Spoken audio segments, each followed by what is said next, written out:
Hello. तर मी केली होती पावभाजी. थोड्याशा भाज्या होत्या तर म्हटलं पावभाजी करूया. त्यासाठी एक गाजर घेतला, एक बीटरूट घेतलेलं, थोडीशी फ्लावर घेतला, मटर घेतले, थोडेसे 2 बटाटे आणि 2 शिमला मिरची घेतल्या. स्वच्छ धुतल्या आणि कापल्या आणि कुकरला आता त्या शिजवून घेते.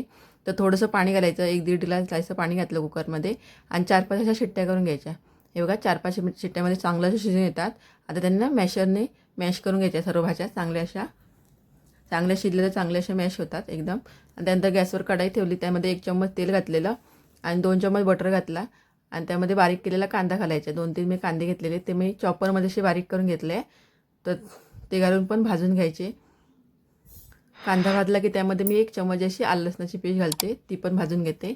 आणि त्यानंतर 2-3 टमाटर अशी मी बारीक चॉपरमध्येच त्याची बारीक करून घेतलेली पेस्ट ती पण घालून घेतली. ती भाजली की त्यामध्ये मसाले घालूया. तर काश्मीर लाल मिर्च, गरम मसाला, पावभाजी मसाला घातला मी, हळद घातली आणि थोडंसं लाल तिखट घातली, कारण काश्मीर लाल मिर्च तिखट नसते ना, म्हणून थोडंसं लाल तिखट पण टाकले.